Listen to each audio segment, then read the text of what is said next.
vont modérer. Bonjour à tous, Bonsoir. bonsoir à tous. Donc, Monsieur Ojro, bonsoir à vous aussi. Monsieur Benner, bienvenue. Bonsoir. Bonjour. Donc, on va vous confier à nos élèves Aline et Denis ce soir. Aline, je te donne la parole si tu veux. D'accord, merci madame. Bonsoir à tous et bienvenue. Nous sommes très ravis d'accueillir Monsieur Benner ce soir avec nous.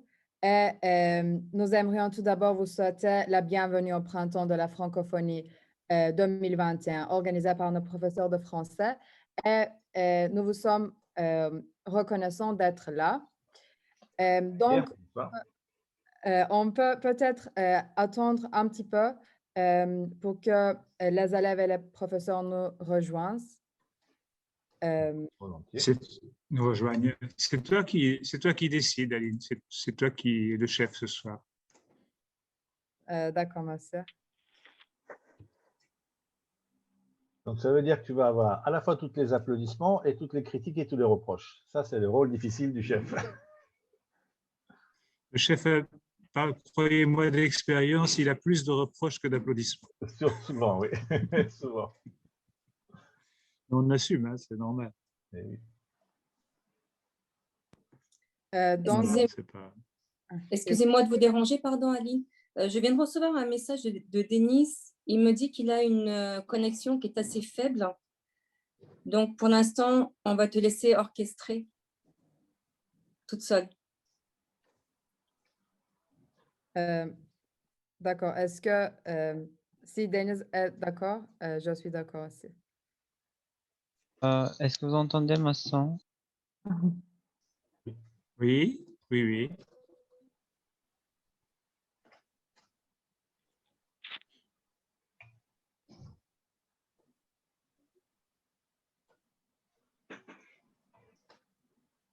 Je pense que Denis a un problème de connexion, donc peut-être je peux commencer.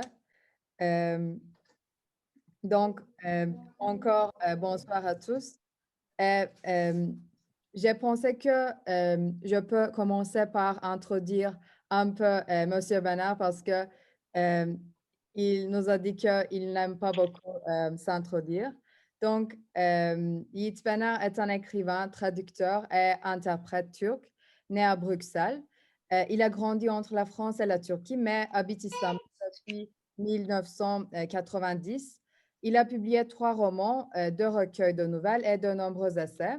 Il a reçu le prix de meilleure traduction avec le livre de Louis-Ferdinand Céline en 2002. Et je pense que beaucoup d'entre vous connaissent ce livre sous le nom turc. Le nom de turc, c'est Gecenin Sonuna Yolculuk. Et son dernier roman, Le Revenant, a obtenu le prix Orhan Kemal du meilleur roman en 2012.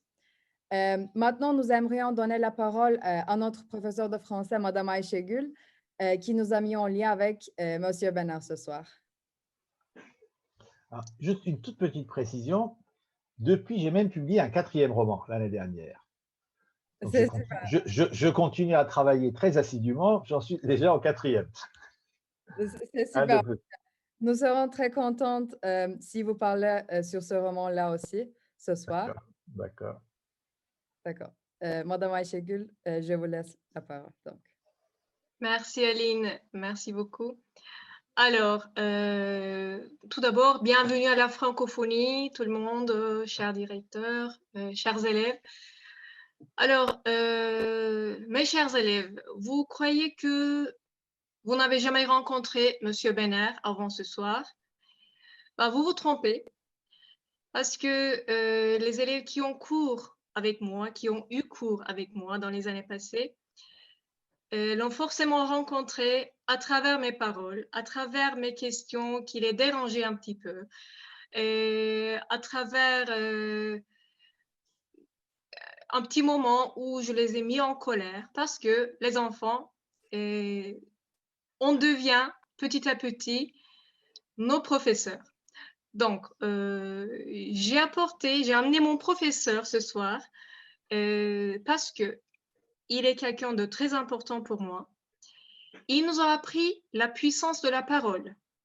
Quand j'étais à l'université, j'étais son élève et j'avais beaucoup pris plaisir et à apprendre, à découvrir avec lui.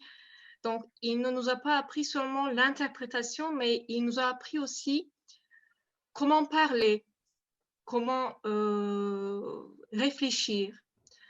J'en ai bien profité. J'ai voulu que vous aussi, en tant que mes élèves, vous en profitiez ce soir. Et je vous souhaite une belle soirée, plein de discussions, plein de réflexions. Merci, Aline. Merci beaucoup, Madame, pour votre intervention. Maintenant, nous invitons le directeur de notre lycée, Monsieur Ojra, à prononcer quelques mots. Bonsoir à tous. J'accueille de nouveau, mais dans un autre groupe, Monsieur Yid Benner ce soir et j'en suis très content. Je sais que c'est un bon professeur parce que je connais Madame Aychegul depuis longtemps, hein, avant même qu'elle ne soit professeure. Donc, merci pour ça.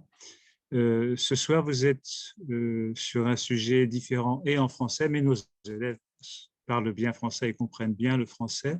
C'est le thème du multiculturalisme. C'est un thème qui est important, qui doit vous tenir à cœur.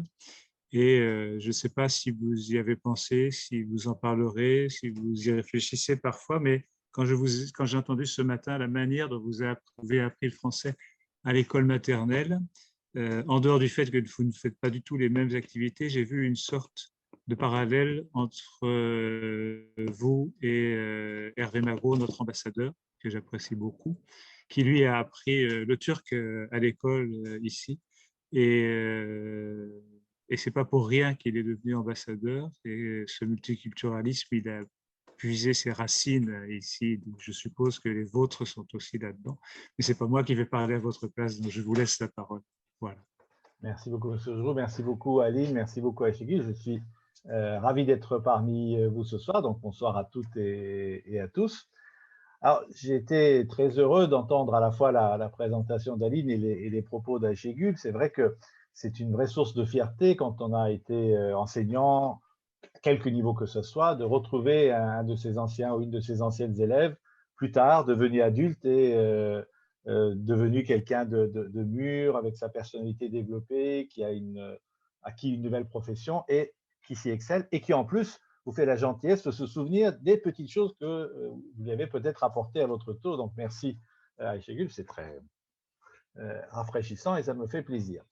Alors ce soir, nous allons parler de la francophonie, oui, à travers la francophonie, de ce concept de multiculturalisme, de pluriculturalisme. Alors, je vous dis tout de suite, moi je suis pas très à l'aise avec toutes ces définitions, tous ces contextes qui me paraissent bien scolastiques, comme on dit. Alors, la différence entre ceci et cela, le fait est que la culture, c'est quelque chose qui est par définition multiple et qui est par définition pluriel et qui est quelque chose qui se diffuse d'un endroit à l'autre. Prenons très simplement, je suis sûr que quand vous étiez plus petit, on vous a appris quand même les fables de La Fontaine. Ça fait partie, c'est l'une des bases de la culture française. Or pourtant, les fables de La Fontaine ont un précédent qui sont les fables d'Ésope, qui eux-mêmes ont un précédent qui sont les fables de Pachatangra en Inde. Donc ce sont des fables qui se ressemblent plus ou moins et qui ont voyagé de l'Inde à la Grèce et qui sont retournés en Asie centrale, qui sont revenus en France et qui de là sont revenus aussi en Turquie. Donc tous ces éléments, tous ces éléments de culture, même qui nous semblent très basiques appartenant à tel ou tel pays spécifiquement, sont déjà dès le départ pluriels. Parce que la culture, eh bien, elle voyage avec les êtres humains, elle va d'un endroit à l'autre, les langues se développent au contact les unes des autres. En Turquie, il y a parfois un mouvement qui porte sur en France aussi, d'ailleurs, ces deux pays se ressemblent beaucoup, ça j'y reviendrai tout à l'heure, dans la mentalité, sur la purification de la langue. Alors, les gens sont irrités de voir qu'il y a beaucoup de mots anglais qui viennent envahir la langue, le franglais, l'anglais turc, et parfois à juste titre, parce qu'il y a des mots qu'on commence à utiliser qui sont des mots anglais, alors qu'il y a des équivalents tout à fait parfaits dans les langues françaises ou turques et qu'on finit par oublier parce que c'est plus à la mode de parler avec un accent anglais ou en utilisant des mots anglais et qui ne sont d'ailleurs même pas, on en parlait tout à l'heure avec M. Ojro, qui ne sont même pas forcément de la culture anglaise parce que ce sont des mots parfois qui sont inventés dans le milieu des affaires internationales, dans cette langue que nous on appelle le globish, la langue de la globalisation, de la mondialisation, qui sont des mots qui n'ont pas vraiment de racines ou d'attachement culturel d'un côté ou de l'autre. Mais en même temps, non, moi je dis oui, moi je préfère aussi défendre les langues telles qu'elles existent parce qu'elles ont leur structure, elles ont leurs histoires, et les mots qui sont dans une langue qui possède une culture surtout enracinée, les mots ne sont jamais là juste pour désigner tel ou tel objet ou tel concept. Les mots ont aussi leur propre histoire, leur propre évolution. Les mots, on les a entendus, même un mot très précis qui désigne un objet très précis, le verre. Eh bien, quand on dit hop, on va boire un petit verre, on a soif, c'est une chanson de Soulard en français. Et le verre en question, ce n'est pas l'objet, c'est l'alcool qu'on boit pour devenir saoul. Donc la chanson donne un autre sens au mot verre. Donc il y a toujours des connotations de culture populaire ou de culture plus raffinée aussi, qui fait que eh bien, chaque mot traverse une certaine culture dans telle ou telle langue, et par conséquent, le supprimer, on ne perd pas simplement le mot pour le remplacer par un autre, on perd tout ce qui est rattaché culturellement à ce mot. Par conséquent, il faut protéger ces mots et les garder. Mais est-ce qu'on peut vraiment empêcher de nouveaux mots d'arriver dans une langue? Les seules langues qui ne bougent jamais, que je connais plus ou moins parce que je les ai un peu étudiées à l'école, c'est le latin et le grec ancien. C'est-à-dire ce sont des langues mortes. Les langues mortes, eh ben oui, on n'y ajoute plus de nouveaux mots, les mots sont figés, ils sont là une fois pour toutes. Mais toutes les autres langues qui vivent, dans les langues qui vivent, les mots évoluent. Ils évoluent de deux façons. Ils évoluent d'abord à travers les générations. Vous, par exemple, la langue que vous apprenez, que vous avez appris, la langue qu'on dit maternelle, alors pour certains c'est peut-être le français, pour d'autres c'est le turc, pour d'autres c'est peut-être le grec ou le kurde ou l'arménien, ou que sais-je encore, peut-être. Mais cette langue-là, c'est une langue étrangère. Vous avez tous appris en fait des langues étrangères. Pourquoi? Parce que quand vous êtes venu au monde, vous n'êtes pas venu avec ce bagage de langue avec vous. Vous l'avez appris déjà dès le début dans le ventre de votre mère, pendant la grossesse. On entend les mots et donc ça forme déjà le cerveau. Mais après, vous les avez appris en entendant parler vos parents ou les personnes en tout cas qui vous ont élevé. C'est une langue étrangère que vous avez appris. C'est une langue qui a été formée avant vous. Vous n'y avez pas contribué du tout au moment où vous l'avez appris. Elle ne fait pas partie de votre bagage. C'est le bagage d'autres personnes. C'est d'autres générations qui ont forgé cette langue et vous l'ont dit, voilà le français correct. Voilà comment tu dois prononcer. Voilà comment tu dois accorder le verbe. Voilà comment en turc tu dois mettre le suffixe. On vous l'a appris. Et quand vous faisiez des fautes, on vous corrigeait. Cette langue étrangère qu'on vous apprend, au bout d'un moment, et je pense que je suis sûr que vous le faites tous, et si vous ne le faites pas, vous me corrigez, mais nous tous on l'a fait, c'est qu'au bout d'un moment, on en a marre d'utiliser les mots qu'on nous impose, on a envie d'utiliser des mots qui nous soient propres à nous. Et finalement, on finit par s'inventer un jargon entre nous, ce qu'on appelle l'argot peut-être, ou le parler particulier. On invente une façon soit de prononcer les mots, ou on déforme les mots. On ajoute quelque chose à la fin du mot pour le changer un peu. Alors, au lieu de dire argent, on dit fric.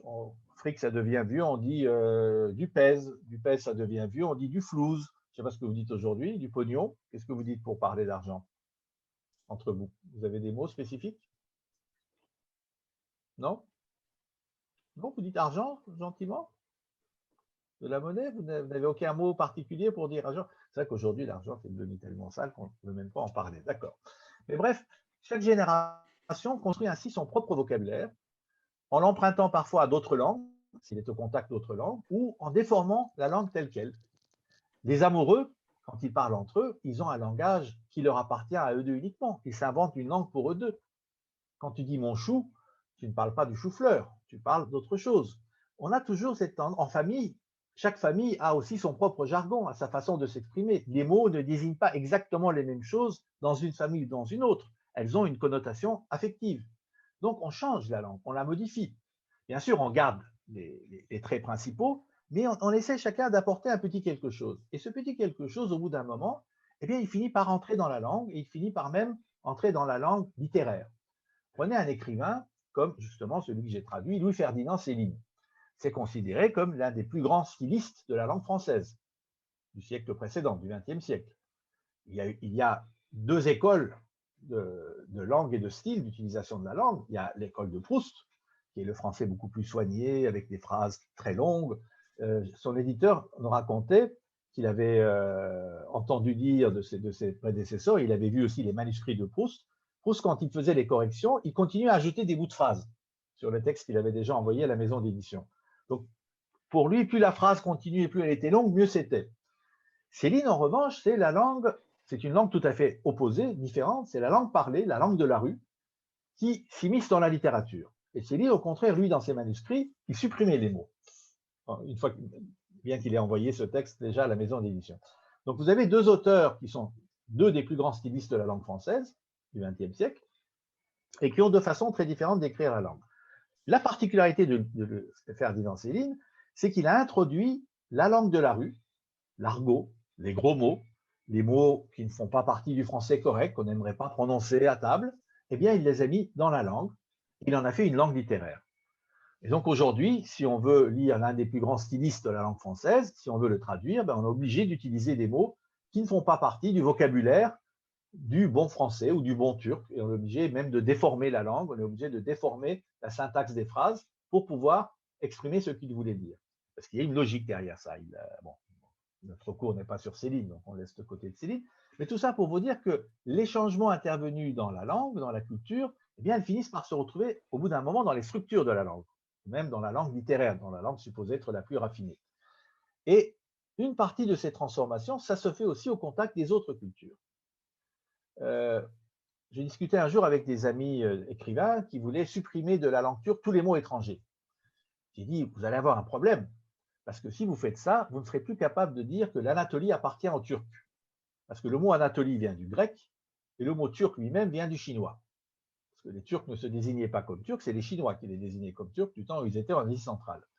Donc, si on regarde l'étymologie des langues, on voit que dans toutes les langues, dans le français, en turc, dans toutes les langues du monde, on a emprunté plein de mots aux langues étrangères et de concepts culturels aussi. Donc la culture est par définition plurielle, même dans ce qui est à la base de la culture, c'est-à-dire la langue, qui est une structure tout à fait formée spécifiquement pour cette langue. Et bien même ces langues-là ne sont pas pures. La pureté raciale n'existe pas dans la langue ou dans la culture. Donc l'idée, alors vous avez, je pense, lu tous le petit article que j'avais fait sur Attila. L'idée de base de cet article et de la réflexion que j'essaie de susciter, c'est de se dire qu'en fait, la culture est plurielle par son essence. Il ne peut pas y avoir de culture pure et propre à un seul pays, puisque les pays eux-mêmes changent. La langue française n'est pas la langue qu'on parlait au XVIe siècle, la langue française d'aujourd'hui. Elle a évolué, elle s'est surtout constituée vers le XVIIIe siècle. C'est à ce moment-là qu'elle a plus pris forme. Et depuis, elle a beaucoup évolué aussi au XXe siècle, au XXIe siècle aussi, avec les nouvelles technologies, avec la télévision, une façon différente de la parler. Les langues bougent, elles évoluent, les cultures aussi. Et on est au contact, les cultures sont au contact les unes des autres et elles se transforment. Ce qui fait que notre perception de l'histoire, des personnalités de l'histoire, des cultures, elle évolue aussi en fonction de tous ces changements. L'idée donc de départ, c'est de se dire qu'au lieu d'avoir des idées très arrêtées, très fixes, très figées sur telle ou telle chose, il vaut peut-être mieux se poser des questions. Poser une question très simple, pourquoi? Pourquoi est-ce comme ça? Une fois qu'on commence à poser la question pourquoi, on est obligé de réfléchir. Parce que tant qu'on ne pose pas la question pourquoi, on dit c'est comme ça. Alors si quelqu'un vous dit c'est comme ça, dans quelque domaine que ce soit, dites-lui pourquoi. Et il essaiera de vous expliquer. Et dès qu'il commence à vous expliquer, continuez à demander pourquoi. Et au bout d'un moment, vous verrez que la personne finit par s'énerver parce qu'elle ne pourra plus expliquer jusqu'au bout. Parce qu'au bout d'un moment, tout ce qu'on sort, quelque part, si on n'a pas vraiment étudié le sujet à fond, ce sont des idées reçues qu'on a reçues à droite, à gauche et qu'on a assemblées, qu'on en a fait un dogme figé. Quand je disais qu'il y avait des différences entre le système d'éducation en France et en Turquie, moi je l'ai vécu quand j'étais petit. Alors, pour un petit rappel, je suis né en Belgique, mais je l'ai quitté très vite. J'avais même pas 6 mois quand mon parent était là pour une période d'1 an. Je suis né par hasard en Belgique, mais je n'avais pas de lien particulier avec la Belgique à ce moment-là. Je suis rentré en Turquie. À l'âge de 5 ans, mon père a été nommé pour 3 ans à Paris, à l'OC2. Donc, j'ai fait 1 année d'école maternelle et 2 années d'école primaire en France, à Paris. Et ensuite, nous sommes retournés en Turquie. Puis, au bout de 3 ans, nous sommes retournés de nouveau en France et j'ai fait tout le collège en France. Et ensuite, de nouveau, retour en Turquie. Donc, j'ai fait l'aller-retour plusieurs fois. Ça m'a permis de vivre directement la mentalité de chaque système d'éducation. Je vais vous raconter une chose qui s'est passée. Le premier jour, je suis rentré en Turquie, en 3e année d'école primaire, donc, dans l'école publique du quartier.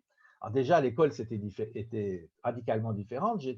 À Paris, j'étais dans une école privée, parce que l'école qui était juste à côté de chez nous, c'était une école privée, et on était 20 en classe.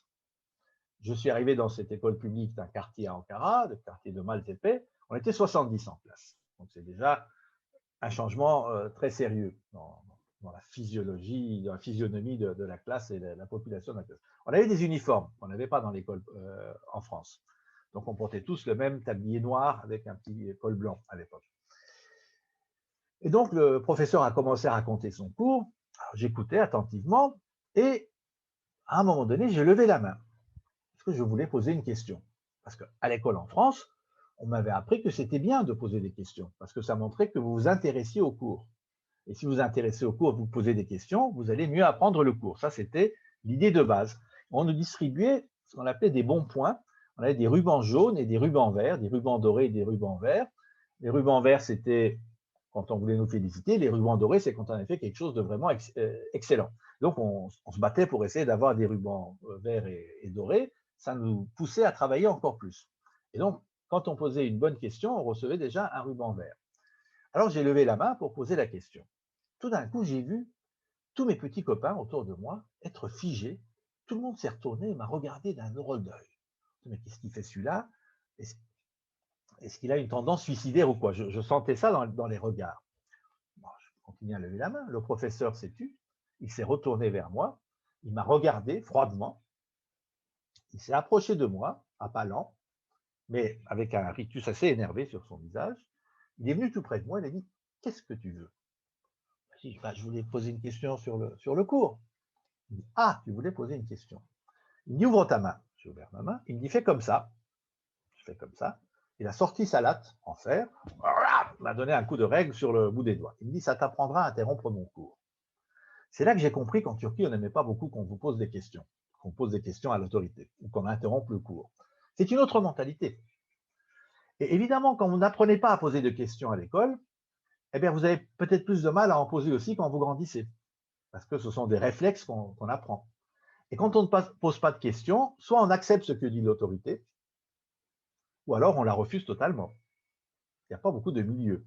On n'essaie pas d'élaborer des compromis, on n'essaie pas de réfléchir et d'apprendre. On s'affronte, très dur, ou alors on obéit. Et souvent, j'ai remarqué que beaucoup d'autorités voulaient ça. Voulaient que les jeunes, soit ils se taisent et ils obéissent, ou alors on leur tape dessus. C'est souvent ce qui se passe quand vous essayez de faire des débats politiques. Je l'ai vu quand j'étais, cette fois-ci, à l'université jeune étudiant. Dès qu'on avait des idées un peu différentes, on s'est fait taper dessus très, très sévèrement. Mais les choses changent en Turquie aussi, car au contact du monde, au contact justement des langues étrangères, parce que de plus en plus de jeunes Turcs ont appris des langues étrangères, ont appris le français, ont appris l'anglais, ont appris l'allemand, il y a même un lycée italien. En plus, avec la télévision, avec Internet, avec les logiciels d'ordinateur, ils se sont mis au contact d'autres cultures. Ils ont vu des films, ils ont vu des séries télévisées, ils ont joué à des jeux vidéo, ils ont communiqué avec des amis de leur âge en jouant avec ces jeux sur Internet, en ligne, etc. Et leur mentalité a commencé à changer petit à petit. Et nous voyons aujourd'hui que les jeunes d'aujourd'hui, vous et vos aînés il y a quelques années, ont une mentalité qui est très différente de celle de nos générations à nous. Et votre mentalité est très différente aussi des personnes qui nous dirigent, c'est-à-dire des personnes qui aujourd'hui, en 60 ans, mon âge, 63 ans, mon âge, soyons honnêtes, 70 ans ou plus. Il y a une différence radicale de façon d'aborder des problèmes, même au sein d'une même famille politique. Ce n'est pas simplement une question de divergence politique, d'appartenir à tel ou tel camp de pensée. Même au sein d'une même famille politique, il y a une différence de mentalité entre les générations. Et on le voit à travers leur discours, à travers leur façon de poser des problèmes. Et ça change, ça transforme une société. Voilà. Donc, ça, c'était pour introduire le débat. Après, on va passer à vos questions pour essayer d'aborder plusieurs facettes de ce problème. Le pluralisme, le multiculturalisme, il est déjà là à la base. Il n'y a pas de culture qui soit pure. Un point, c'est tout. Deuxièmement, avec, disons, l'accélération de l'industrialisation, les problèmes de déséquilibre de niveau de vie ou de mode de vie entre les pays qu'on dit du Sud, c'est-à-dire les pays plus pauvres, de l'Afrique, de l'Asie ou de l'Amérique latine, et les pays industrialisés les plus avancés, plus l'effet d'une multitude de guerres qui se passent un peu partout, de plus en plus de gens commencent à émigrer ou à quitter leur pays pour aller travailler, essayer de trouver refuge ou essayer de trouver du travail dans d'autres pays. Ce qui fait qu'il y a énormément de flux et de mouvements migratoires. Mais en fait, quand on y réfléchit bien, et vous l'avez vu, je pense, à travers le texte sur Attila, puisque je sais que vous l'avez lu, ces mouvements migratoires, ils ont toujours existé. L'humanité est partie d'Afrique et s'est répandue dans le monde entier. Nous sommes tous des descendants d'immigrés africains qui allaient chercher, non pas du travail, mais de la nourriture, parce qu'il n'y en avait plus là où ils étaient. Ou alors, si on prend la Genèse, c'est-à-dire la création, Adam et Ève, eh bien, si nous sommes tous les descendants d'Adam et Ève, eh bien, nous sommes tous des enfants de réfugiés, parce qu'ils ont été chassés de chez eux, parce qu'ils avaient croqué la pomme. On les a chassés du paradis, ils ont dû venir se réfugier sur Terre.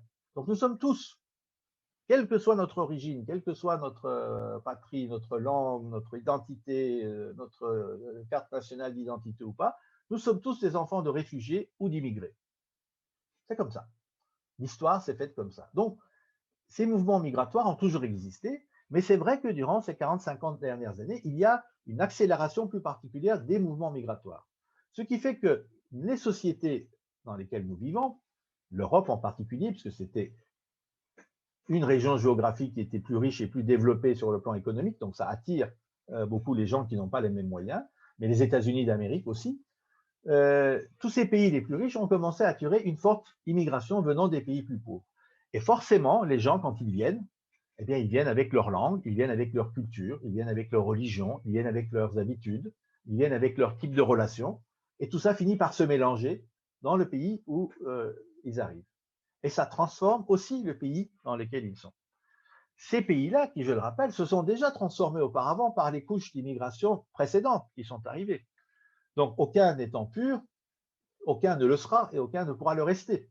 Ça, c'est dans l'ordre des choses. Par conséquent, il y aura forcément différentes façons d'approcher, d'aborder ce qu'est la réalité, ce qui est juste, ce qui est faux, ce qui est bon, ce qui n'est pas bon. Il y a plusieurs façons de les voir. Donc, d'autant plus de raisons de se poser des questions, ou la simple question, pourquoi? Pourquoi dois-je faire comme ceci? Voilà. Ça en guise d'introduction. À vous, Aline. Alors, merci, Monsieur Benner. À Denis. Denis. Désolé pour la mauvaise connexion, mais je pense que c'est bon maintenant. Et il semblerait que nos élèves aient beaucoup de questions à vous poser. Alors, si vous êtes d'accord, nous aimerions à présent passer aux questions maintenant. Et je donne la parole à mon ami Kvanch. Bonjour, monsieur. Encore une fois, bienvenue. Bienvenue, bonsoir. Ma question, c'est pourquoi on parle de multiculturalisme depuis quelques décennies, alors que les populations... Tu peux répéter le début, j'ai mal entendu. Pourquoi on parle de multiculturalisme depuis quelques décennies, alors que les populations se sont toujours mélangées? Très bonne question. Pourquoi? Il y a deux raisons à cela. D'abord, l'évolution des sciences sociales fait qu'on essaie de développer de nouveaux concepts, de nouveaux outils de réflexion pour essayer de comprendre et d'appréhender les phénomènes. Le rôle des sciences sociales, c'est d'essayer d'expliquer justement pourquoi telle chose se passe comme ceci, pourquoi telle chose se passe comme cela, pourquoi telle communauté agit de telle façon, alors que dans telle autre communauté, les mêmes causes conduisent à des effets différents. Et en se posant ces questions, on a besoin de concepts. Les concepts, ce sont des outils de réflexion. Ça nous aide à réfléchir et à comprendre. Quand il y a des phénomènes que l'on croit être nouveaux ou que l'on observe étant nouveaux, eh bien, on doit les nommer d'une façon ou d'une autre pour essayer de les définir et de les comprendre, de les analyser. Ça, c'est une des raisons. C'est normal, dirais-je, parce que ces sciences-là se sont beaucoup développées avec l'élargissement des universités. Plus il y a d'universités un peu partout dans le monde, plus des personnes commencent à se pencher sur ces questions, à réfléchir. Et alors qu'auparavant, les universités, les centres universitaires, c'était construit surtout en Europe, mais et encore, l'université telle qu'on la connaît aujourd'hui, parce qu'il y avait des centres de réflexion qui ressemblent un peu aux universités, qui font la même fonction, qui existaient déjà dans l'Empire ottoman, en Chine ou ailleurs. Mais l'université moderne, telle que nous la connaissons, elle s'est surtout développée en Europe. Mais après, ça s'est développé un peu partout dans le monde. Donc, des nouveaux concepts sont arrivés en étant étudiés un peu partout dans le monde. Une autre raison, je pense, c'est aussi la question du nationalisme. Le nationalisme, c'est une idéologie, une pensée politique, qui est relativement récente, en fait. Les pays ne se définissaient pas avec l'idée des nations il y a 3 siècles, ou 4 siècles, ou 5 siècles, ou avant. L'idée de la nation, une entité de personnes qui sont homogènes, qui parlent la même langue, qui ont la même culture, qui ont le même territoire, qui ont tous les mêmes intérêts, ça, c'est une idéologie relativement récente, qui date d'il y a 1 siècle ou 2 siècles et qui se raffine de plus en plus à l'époque actuelle, enfin raffinée, façon de parler, qui se détaille de plus en plus. Et cette idéologie-là, elle a acquis de la force à un certain moment, elle s'est affaiblie, puis elle reprend de la force. À quel moment avait-elle beaucoup acquis de force? Eh bien, dans les années 20, dans les années 30, avec la montée des mouvements ultranationalistes, qu'on appelait les mouvements fascistes, en Italie, en Allemagne, en Espagne, au Portugal, mais aussi en France, mais aussi en Angleterre, mais aussi aux États-Unis, en Turquie, partout. Il y avait la montée de ces mouvements nationalistes dans les pays les plus développés et qui ont eu envie de pouvoir se démarquer des autres et donc de créer des territoires très stricts à ce qu'ils appelaient être leur culture, leur langue ou leur terrain de respiration. Après la Deuxième Guerre mondiale, ces idéologies-là ont un peu reculé. D'autres idéologies sont venues les remplacer. Et puis maintenant, depuis une vingtaine d'années, nous assistons à un retour de ces nationalismes-là sous une forme différente. Ce n'est plus avec l'idéologie fasciste telle qu'on l'a connue, parce qu'elle a été assez décriée, mais c'est ce qu'on appelle les populismes. C'est une autre façon d'appeler cette idéologie-là. De nouveau, des courants nationalistes qui veulent surtout se définir en se démarquant des autres. Mais comme cette idéologie-là, comme le monde créé par cette idéologie-là, ne correspond pas forcément à la réalité des sociétés dans lesquelles ils sont, on commence de plus en plus à discuter avec ces concepts-là. Et donc, le multiculturalisme, le pluralisme des cultures a toujours existé, comme tu l'as si bien dit, mais aujourd'hui, on en parle comme si c'était quelque chose qu'on a inventé par la suite et qui est nuisible à la cohérence de la société. Ça, c'est une idéologie. C'est comme ça qu'elle se présente. Alors, certains en parlent en bien, en disant mais c'est très bien d'avoir le multiculturalisme, il faut métisser nos cultures, c'est très bien, et d'autres disent non, c'est très mauvais. Mais en fait, les deux parlent de choses qui existent déjà, qu'ils en parlent ou pas, qu'ils apprécient ou qu'ils n'apprécient pas, c'est la réalité des sociétés. Merci, monsieur. Merci beaucoup, monsieur Ekvanç. Maintenant, je crois que ma camarade Yaren a une question à vous poser, monsieur. Bonsoir, monsieur. Bonsoir, Yaren. Monsieur, on sait que vous êtes essayiste, traducteur, interprète, écrivain. Et comment trouvez-vous autant d'énergie pour porter toutes ces casquettes et qu'est-ce qui vous inspire? Merci beaucoup. Difficile question. Oui, c'est vrai que j'ai beaucoup de casquettes. Mais en fait, dans chacune de ces casquettes, qu'est-ce que je fais finalement? J'essaie de parler, de m'exprimer, de faire part de mon expérience. J'ai une expérience un peu particulière, que tout le monde n'a pas vécue de la même façon, c'est d'avoir grandi entre 2 pays et 2 langues. Donc pour moi, le concept du pluralisme a toujours existé en moi, pas simplement à mon contact avec les autres. J'avais déjà un pluriel en moi, je n'avais pas une langue, j'en avais 2. Je n'avais jamais eu une seule façon de dire une idée ou un mot, j'en ai eu 2. Et ces deux pensées, ces 2 façons de réfléchir, ces 2 façons de s'exprimer, elles n'étaient pas toujours harmonieuses. C'est un peu ce que j'ai essayé de vous expliquer dans ce texte sur Attila, où à l'école en France, on m'a appris qu'Attila était un personnage affreux. Là où passe Attila, l'herbe ne repousse pas. C'est une catastrophe, c'est un fléau de Dieu. Alors qu'en Turquie, c'était presque Astérix, c'était notre ancêtre le Hun, qui était un héros parfait. Donc, parfois, la façon dont les deux cultures, dans les deux pays, dans les deux idéologies d'histoire, disons, racontaient le monde, il y avait des contradictions qui faisaient que j'avais du mal à m'y retrouver. Donc, cette expérience-là, qui était pour moi unique, qui n'est pas quelque chose que j'ai choisi, je suis tombé dedans. C'est mes parents, c'est mon père qui a été nommé en France, et c'est pour ça que je me suis retrouvé en France. Je n'avais pas demandé à avoir plusieurs langues. Ayant eu ça, ça m'a donné une autre façon de voir les choses. Justement, revenons à Attila, quand on parlait d'Attila, tous les Turcs qui avaient appris qu'Attila était un héros ne pouvaient penser qu'à une chose, Attila ne pouvait être que un héros, il ne pouvait pas être autre chose. Mais moi, sachant que pour les autres, il était un fléau, je savais qu'il aurait pu peut-être aussi être autre chose. Donc, je remettais systématiquement en cause ce que l'on me disait en Turquie. Ou quand j'allais en France, je remettais systématiquement en cause ce qu'on me disait en France, dans des sujets comme celui-ci.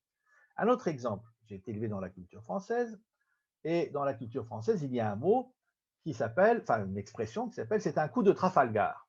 Quand on dit que c'est un coup de Trafalgar, ça veut dire que c'est une défaite terrible. On a subi un revers, c'est quelque chose qui est affreux. Très bien, j'ai appris ça. Pourquoi? C'est la défaite de Napoléon face aux Anglais. Il a perdu la guerre, c'est un coup de Trafalgar. Tout comme le mot Bérésina, qui est le village où Napoléon a perdu sa guerre contre les Russes. Alors on dit c'est la Bérésina, ça veut dire que c'est la défaite, c'est la catastrophe. Bien, je suis allé visiter Londres et j'ai vu que la place la plus belle de la ville s'appelait la place Trafalgar Square. Mais comment est-ce qu'ils ont nommé une place après une défaite horrible? Et c'est là que j'ai réalisé que pour les Anglais, c'était au contraire la victoire. C'était tout le contraire. Donc, j'ai dû forcément voir qu'il y avait plusieurs façons d'aborder les problèmes. Et ça m'a poussé à me poser tout le temps des questions. Et quand j'ai posé des questions, j'ai eu des ennuis. Alors, j'ai fait beaucoup de politique dans ma jeunesse, j'ai été militant pendant de longues années. C'était parce que je posais des questions et pas toujours les questions qu'il fallait. Ça m'a poussé à écrire des essais, des réflexions, des idées politiques. C'est une des facettes de ce que je fais. J'ai écrit des romans, mais des romans dans lesquels j'explique aussi les difficultés qu'ont les gens qui voient les choses de manière différente. Alors, mon roman Le Revenant, qui a été traduit en français, ça raconte l'histoire de quelqu'un qui rentre dans son pays après 10 années d'absence et qui voit que les choses ont changé et qui a forcément un regard décalé par rapport aux autres. Et ce regard décalé le pousse à voir la vie autrement et le pousse à se poser d'autres questions. Et donc, le met parfois en conflit avec les gens qu'il avait connus avant, qu'il avait beaucoup aimés, mais qui ont changé, qui ont évolué différemment de lui. Ça, c'est aussi une façon de parler aussi de cette double culture.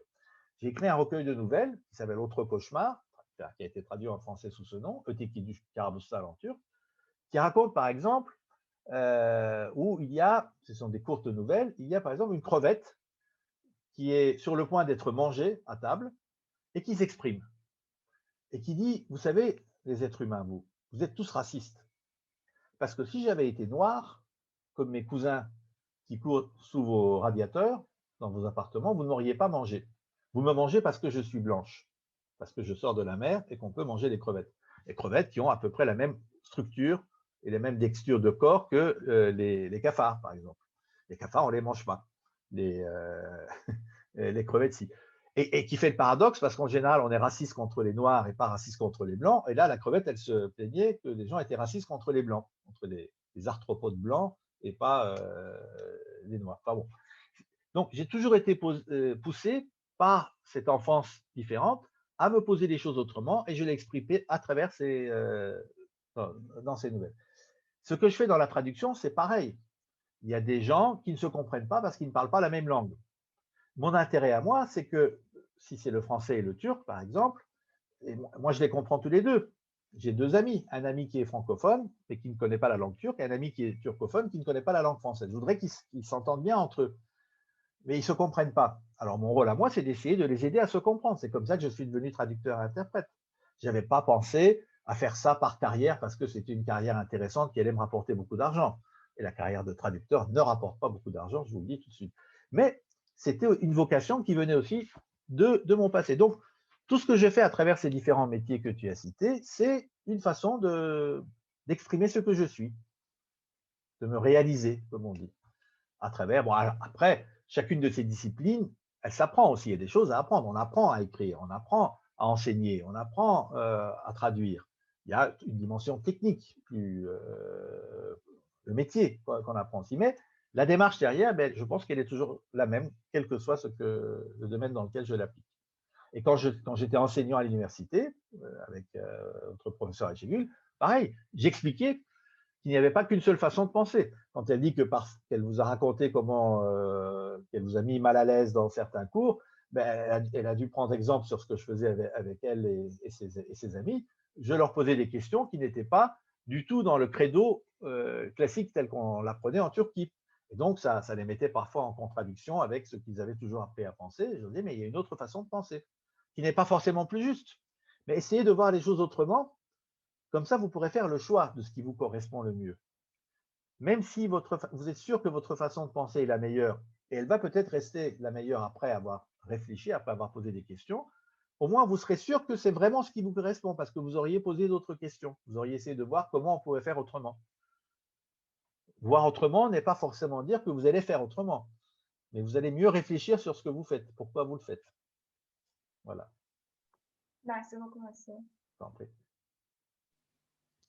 Alors, merci. Et maintenant, je donne la parole à Beray pour sa question. Bonjour monsieur, bienvenue encore. Bonjour. Et comment pouvez-vous définir le multiculturalisme en Turquie? Le multiculturalisme en Turquie, là encore une fois, il existe depuis toujours. Quand j'étais à l'école en Turquie, quand j'ai fait mon service militaire, quand j'étais à l'université, le credo officiel du pays, c'était qu'il n'y avait qu'une seule langue, le turc. Tout le monde était turc et tout le monde parlait le turc. Nous avons découvert récemment, depuis une vingtaine d'années, qu'en fait, il y a aussi une autre langue en Turquie qui s'appelle la langue kurde, et qu'une partie des citoyens de la Turquie ont une autre langue maternelle. Cette langue, elle n'existait pas. On nous avait appris qu'elle n'existait pas. On nous avait dit que la langue kurde, c'était un patois du turc. Que le mot kurde venait du fait que quand on marchait dans la neige, ça faisait un bruit, kart kurt, et que le mot kurde venait de là. On nous racontait ça très sérieusement, même à l'université. Bon, ça a changé. Mais la langue kurde, elle n'est pas une invention récente. Elle a existé depuis toujours, bien avant. Atatürk, quand il a ouvert le premier parlement de Turquie, il a dit « Vous êtes le parlement des Turcs, des Kurdes, des Tcharkèzes, etc., des Laz, etc., etc. » Donc, à l'époque d'Atatürk, il y avait plusieurs cultures. C'est après qu'on a oublié qu'il y avait plusieurs cultures. Donc, le multiculturalisme, c'est… La Turquie, c'est quoi la Turquie comme pays d'abord? Il faut réfléchir un peu à l'histoire de la Turquie, non pas à l'histoire en termes d'histoire de la nation, du drapeau, etc. Ça, c'est une autre histoire. Comment ce pays s'est constitué? Eh bien, au début, quand les Turcs sont arrivés, ben, ils n'étaient pas en Anatolie, ils venaient d'Asie. L'histoire officielle nous raconte que les Turcs sont venus conquérir Byzance. On fête chaque année, ce que je trouve un peu bizarre personnellement, la conquête de Constantinople, la conquête d'Istanbul. Fétis. On célèbre ça. Donc on dit il y a 650 ans qu'on a saisi Istanbul. Ça veut dire quoi? Ça veut dire qu'il y a 650 ans, cette ville ne nous appartenait pas. Elle appartenait à d'autres. Il y avait une autre culture, une autre langue, d'autres personnes. On dit que les Turcs sont venus d'Asie centrale en 1071. Très bien. Mais ce pays-là existait déjà bien avant. Donc il y avait d'autres gens, d'autres cultures qui existaient, qui étaient là. Et quand on fait des calculs démographiques, on se rend compte que les Turcs qui sont venus d'Asie centrale, ils n'étaient pas suffisamment nombreux pour peupler toute l'Anatolie telle qu'elle se développait ensuite. Ça veut dire qu'il y a eu des mariages mixtes, il y a eu des mélanges entre les Turcs et les Grecs. Mais les Grecs n'étaient pas les seuls occupants de la Turquie non plus, de l'Anatolie non plus. Avant les Grecs, il y avait les Hittites, et avant eux, il y avait les Lydiens, et avant eux, il y avait les Phrygiens, et avant eux, il y avait d'autres peuples. Et on sait que beaucoup d'autres peuples, parce que la Turquie, c'était aussi un pays qui est un peu un lieu de passage, avec la Méditerranée au sud, la mer Noire au nord, et puis la montagne des Carpates, la Turquie a souvent été un lieu de passage. C'était un des lieux de passage privilégiés de la route de la soie, parce que c'était plus facile d'aller de l'ouest en est en passant par la Turquie que dans une autre zone. Donc beaucoup de peuplades sont passées par la Turquie. Il y a eu beaucoup d'immigration au-dessus de la Turquie, et certains sont restés. Il y a par exemple, j'en parle dans cet article sur Attila, les Galates. Les Galates sont des gens qui sont venus de France, qui ont émigré ici et qui se sont installés ici, près d'Ankara. Donc une partie des gens qui sont originaires d'Ankara sont forcément des descendants de ces Galates, qui n'ont pas disparu, qui se sont mélangés, qui ont perdu leur identité en tant que telle, mais qui sont restés, qui se sont mélangés aux autres qui sont venus par la suite. Donc quand on regarde la Turquie, nous avons tous une histoire très compliquée. Moi, mes grands-parents, mon grand-père paternel, il vient du centre de l'Anatolie, de la région de Seydi-Şehir. Mon grand-père maternel, il vient de la mer Noire, de Trabzon, mais il s'est installé à Aksaray, en Anatolie centrale. Ma grand-mère maternelle, donc la mère de ma mère, elle est arabe, elle est du Yémen. Mon grand-père était soldat, mais en même temps pharmacien, donc il était pharmacien de l'armée. Il avait fait la guerre du Yémen, il était allé au Yémen, c'est là qu'il a rencontré son épouse, ils se sont mariés, ils sont venus ensuite s'installer à Aksaray, où sont nés ma mère et mes oncles. Et donc, ma grand-mère, à moi, elle est arabe, elle est du Yémen. J'ai d'autres branches de la famille qui sont tcherkèses, qui viennent du Caucase, parce que ces populations ont aussi immigré vers l'Anatolie. Et certains qui sont venus du Caucase, on sait qu'ils ont probablement dû émigrer des Balkans, peut-être de la Grèce ou de la Macédoine, qui sont venus s'installer dans le Caucase et qui ensuite sont venus en Turquie. Donc, ne serait-ce que moi personnellement, je suis turc, je me considère comme turc, turco-français, parce que j'ai aussi la double nationalité, j'ai les deux langues, les deux cultures, mais je suis turc, je me définis comme turc, mais ce turc-là, c'est une généralité. Je sais que derrière ce turc, il y a beaucoup d'autres cultures déjà. Et forcément, dans les habitudes familiales que ses grands-parents ou que ses parents nous ont transmis, ils nous ont transmis ce qu'ils ont appris eux-mêmes de leurs parents. Et comme ce sont des cultures et des langues parfois différentes, eh bien, elles se sont transmises. Déjà, donc, au départ, dans chaque famille, il y a une multitude, un pluralisme culturel. Ensuite, plusieurs peuples ont cohabité, ont coexisté en Turquie.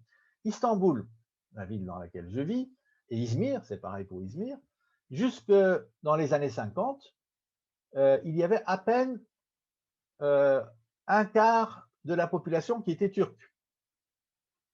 Le reste, il y avait des Arméniens, il y avait des Grecs, il y avait des Juifs, il y avait des Lévantins, et il y avait bien d'autres ethnies. À Istanbul, dans ma jeunesse, quand j'allais sur les îles, j'entendais parler grec dans la rue, parce que la majorité des habitants de l'île de Heybeliada, de l'archipel des Princes, étaient grecophones à l'époque. Donc le multiculturalisme a toujours existé, ça a fait partie de, comment dire, le pays ne pouvait pas être autrement. L'Empire ottoman, qu'on a tendance à considérer comme un empire turc, oui et non. Dans l'Empire ottoman, la caste dirigeante, les gens qui étaient au sérail, les fonctionnaires, étaient issus d'horizons différents. Quand les Ottomans allaient conquérir un pays, ils allaient enlever les enfants des familles les plus aisées, ou un des enfants des familles les plus aisées, ils les faisaient venir à Istanbul, ils les élevaient dans ces écoles où ils leur apprenaient la langue turque, la langue persane, la langue arabe et d'autres langues, ils leur apprenaient la religion musulmane et ils devenaient des fonctionnaires. Les sultans ottomans, en général, il n'y avait pas de dynastie et d'aristocratie dans l'Empire ottoman, dans le sens où ça existait en France ou dans les pays avec le féodalisme en Europe. Donc les Ottomans, les sultans ottomans, ne se mariaient pas avec une aristocratie turque.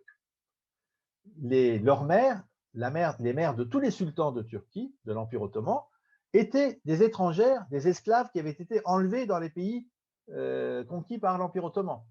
Donc aucun sultan n'est pur sang turc. Ça n'existe pas, par définition. Parce qu'il était interdit justement de se marier avec des dynasties turques pour ne pas donner l'avantage à une famille plutôt qu'à une autre. Déjà. Quant à la population elle-même, comme j'ai expliqué, il y avait de tout. Il y avait des Grecs, il y avait des Arméniens, et ces populations vivaient mélangées. C'était ce qu'on appelait dans le système ottoman les millettes. Et chacun était autorisé à avoir sa propre culture, sa propre religion, ses propres écoles. C'est le cas aujourd'hui encore dans une certaine mesure, même si il y a eu des événements assez tragiques au début du siècle précédent qui fait qu'une partie de ces populations ont disparu de la Turquie. Les Arméniens ont été officiellement déportés, c'est-à-dire que la population arménienne de Turquie a été chassée de la Turquie. C'est tout le débat que vous avez actuellement sur l'affaire du génocide ou pas génocide, déportation ou pas déportation. Moi, je considère que ça ne fait aucune différence. Le fait est qu'il y avait 1,5 million d'Arméniens qui étaient des citoyens ottomans. Aujourd'hui, il n'y en a plus que 70 000. Donc, il y a un problème. Les Grecs, il y avait 1,5 million de Grecs en Turquie au début de la République. Il y a eu ce qu'on appelle l'accord d'échange de population. On a renvoyé les Grecs d'Anatolie en Grèce et on a fait venir des Turcs qui étaient en Grèce. Donc, on a changé les populations. Donc, les Turcs qui sont venus en Turquie de Grèce, c'est des gens qui n'avaient jamais mis les pieds en Anatolie, qui avaient toujours vécu en Grèce, et qui étaient turcs, qui étaient musulmans, qui parlaient le turc, mais ils étaient en Grèce. Après, quand il y a eu les guerres des Balkans ou la Première Guerre mondiale et qu'il y a eu des massacres horribles dans les Balkans ou partout, et que ces pays-là, à leur tour, ont chassé les Turcs et les musulmans qui étaient sur leur terre. Donc, eux sont venus se réfugier ici. Donc, toute une série de peuples musulmans des Balkans, les Albanais, par exemple, certains Macédoniens, certains Bulgares, des Pomaques, sont venus se réfugier en Anatolie, qui était la terre musulmane. Et ces gens-là sont devenus plus tard turcs, parce qu'on leur a dit, écoutez, on va construire une nation ensemble, on va la nommer turque, et vous allez turcs, vous allez tous parler le turc, et vous allez oublier vos langues d'origine. C'était le contrat républicain qui avait été passé avec eux, de gré ou de force d'ailleurs. Mais donc finalement, beaucoup de gens ont des origines différentes. Un de mes meilleurs amis, il sait que son père est un petit enfant d'Albanais. Il dit, nous, on a hérité le caractère albanais, parce que les Albanais sont réputés être têtus. Je ne sais pas si tous les Albanais sont têtus, il faut se méfier des généralisations, mais lui, il considère que le fait qu'il soit têtu, ça vient de son origine albanaise. Mais lui, c'est un Turc. C'est un écrivain turc qui utilise parfaitement le turc et qui ne se considère pas comme albanais, mais il sait qu'il a des racines albanaises. Donc, vous voyez, déjà, le multiculturalisme, il est là même derrière l'identité unique. Mais au-delà de ça, avec le temps, c'est constitué aussi d'autres choses. Il y a eu justement, par exemple, l'école dans laquelle vous étudiez. On a autorisé différentes congrégations chrétiennes à constituer des écoles qui enseignaient leur propre langue en Turquie. C'est comme ça que sont nés les saints, Saint-Joseph, Saint-Benoît, Saint-Michel, etc. Ces écoles enseignent en français. Donc, les personnes qui étudient dans ces écoles, vous-même, vous êtes différent du turc qui n'a appris que le turc. Vous avez déjà une ouverture sur deux langues, deux cultures. Vous êtes différent. Vous êtes déjà multiculturel par la force des choses, parce que vous avez accès à deux cultures. Après, on a appris aussi dans les écoles normales publiques turques, on a appris des langues étrangères, on a appris l'anglais. Après, il y a la télévision qui est venue. On regarde à la télévision des séries. Il y a 30 ans, la série télévisée qui était la plus regardée dans toute la Turquie, il y avait une seule chaîne à l'époque, donc tout le monde regardait ça forcément, c'était une série brésilienne. Et beaucoup de gens commençaient à s'exprimer avec des mots brésiliens tout d'un coup. Alors que la Turquie et le Brésil n'ont jamais eu beaucoup de relations, c'est des pays qui sont très loin. Donc, vous voyez, le multiculturalisme, il est là. On n'a pas besoin de la définir d'une façon ou d'une autre. Elle est là, elle fait partie de l'essence de la culture, par définition, par l'histoire. Voilà. Après, une chose est de savoir qu'elle existe, autre chose est de la structurer, c'est-à-dire de lui donner des espaces définis, des droits définis. Et ça change aussi un peu les rapports. Souvent, les gens ne parlaient pas trop de leurs origines.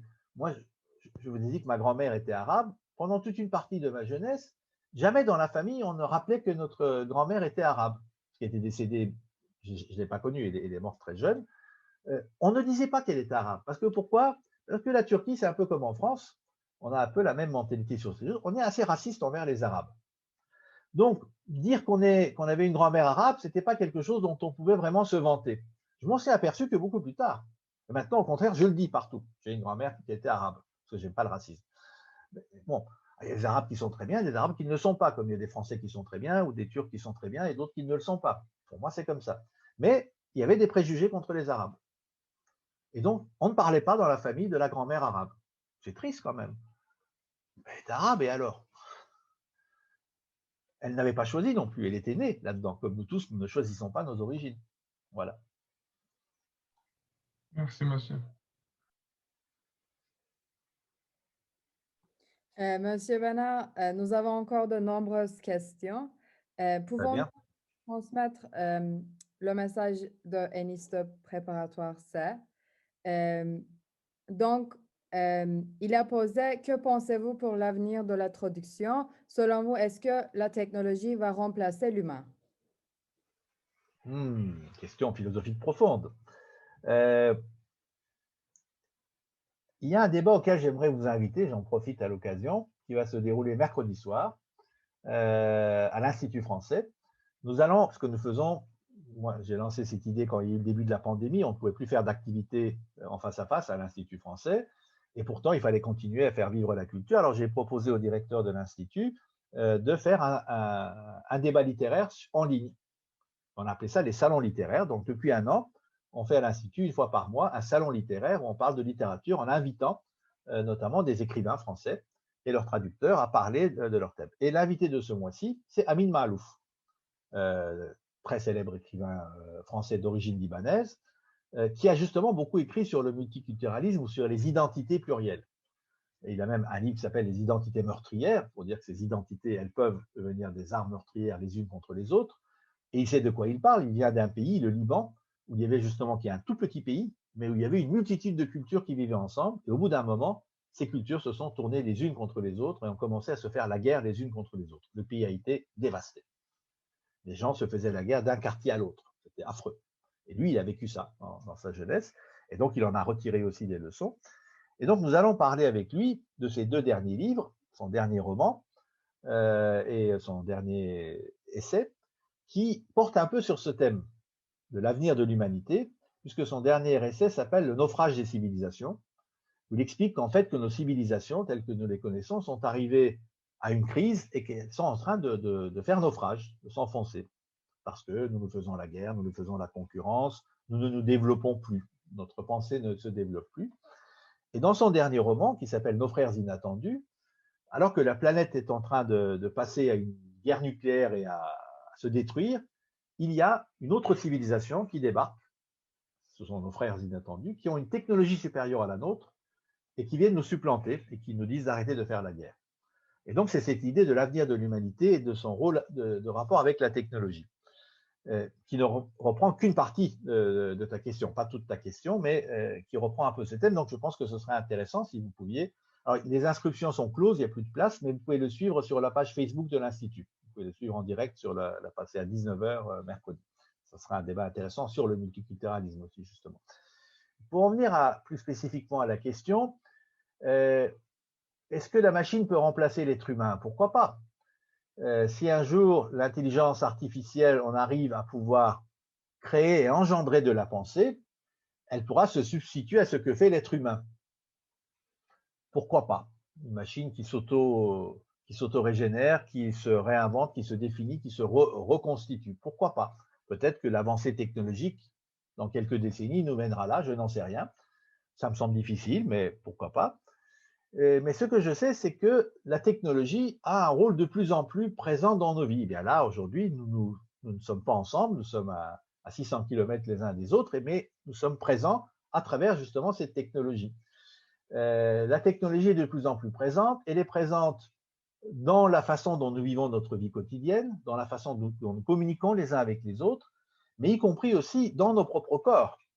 Quand on a un problème de santé aujourd'hui et qu'on se fait opérer, eh bien, il n'est pas rare que l'on remplace un de nos organes par un organe artificiel qui est l'œuvre de la technologie.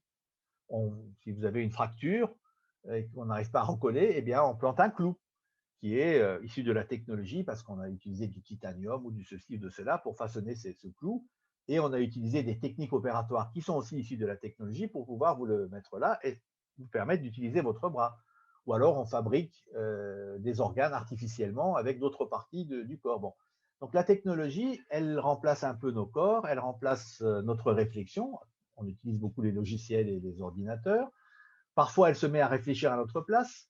Il y a des techniques de vente qui font que vous essayez d'ouvrir une page d'ordinateur, enfin d'Internet pour apprendre quelque chose, pour aller chercher une information, et vous avez une dizaine de publicités qui vous tombent dessus. Vous avez ça d'informations et vous avez ça de publicité maintenant sur Internet. C'est affreux. C'est très difficile de trouver ce qu'on cherche sur Internet. Au début, si, c'était très bien, ça nous permettait d'accéder à plein de savoirs. Maintenant, il faut savoir filtrer pour essayer d'éviter tout ce qui sont les publicités ou les messages, etc. Mais bon, la technologie est de plus en plus présente. Est-ce qu'elle va remplacer l'être humain? C'est possible, mais ce sera possible à partir du moment où l'être humain n'existera plus, justement. Pour qu'elle puisse nous remplacer, il faut qu'on cesse d'être, qu'on devienne nous-mêmes juste des espèces d'organismes organiques qui servent de matériaux pour que les machines vont peut-être utiliser à notre place. C'était un peu l'idée du film Matrix, que vous avez sans doute vu. C'est un peu cette idée qu'il lançait. C'est une possibilité, mais bon, pour le moment, nous continuons encore à maîtriser cette technologie. Et pour que cela n'arrive pas trop vite en tout cas, il faudra peut-être que nous soyons beaucoup plus nombreux à maîtriser la technologie. Parce que ce qui se passe en réalité maintenant, et vous le voyez dans les logiciels d'ordinateur que vous utilisez, c'est une très petite portion d'êtres humains, ceux qui dirigent les compagnies, les entreprises, qui possèdent toutes ces technologies, qui décident de l'utilisation de ces technologies. Elles nous imposent une certaine façon de les utiliser, parce que ça correspond à leurs intérêts, parce que ça leur fait gagner de l'argent. Or, ces mêmes technologies pourraient peut-être être utilisées autrement et servir à autre chose, qui pourrait peut-être mieux satisfaire nos besoins. Et pour que nous puissions avoir un mot à dire là-dessus, il faut que nous soyons plus nombreux à maîtriser les technologies, à savoir comment elles fonctionnent, à savoir d'où elles viennent, comment on peut intervenir. Sur un logiciel d'ordinateur, parfois, il nous suffit de changer un paramètre pour que la fonction change totalement. Je ne sais pas si vous écoutez de la musique, moi je fais ça beaucoup avec un programme qui s'appelle Spotify. Vous connaissez, ou vous devez peut-être utiliser autre chose, il y a Deezer, il y a plein d'autres logiciels. Spotify a un algorithme. Il essaie de voir quelle musique vous écoutez les plus souvent et il vous propose d'écouter les musiques qui lui ressemblent. Bon, c'est très bien. Mais cet algorithme, il est constitué par des scientifiques, par les gens qui travaillent, des informaticiens. C'est quoi une musique qui se ressemble? Pourquoi est-ce que vous dites que telle ou telle musique se ressemble? Vous pourrez dire que la musique grecque et la musique turque se ressemblent. C'est vrai. Mais quel type de musique turque et quel type de musique grecque? Et pourquoi elles se ressemblent? Pourquoi est-ce que... moi, je trouve, par exemple, qu'une chanson de Sezen Aksu, qui s'appelle Lal, c'est à partir de cette chanson que j'ai prénommée ma fille, donc c'est une chanson que j'aime beaucoup, je trouve que le thème de cette chanson a été probablement inspiré du 3e mouvement de la 3e symphonie de Brahms. Quand j'écoute les deux musiques, je pense qu'il y a une mélodie qui est reprise. Alors, je n'ai pas eu l'occasion d'aller interroger Sezen Aksu. Si un jour je la rencontre, je lui poserai la question pour voir si elle s'est inspirée, parce qu'il est fort possible qu'elle écoute aussi de la musique classique. C'est pas parce qu'elle fait de la musique turque pop qu'elle n'écoute pas de la musique classique. J'ai des amis qui font de la musique pop turque, mais qui écoutent beaucoup de musique classique. Et parfois, ils s'en inspirent. Donc, mais j'ai jamais vu un logiciel de Spotify ou autre qui trouvait que ces deux musiques se ressemblaient. Or, moi, je pense que oui.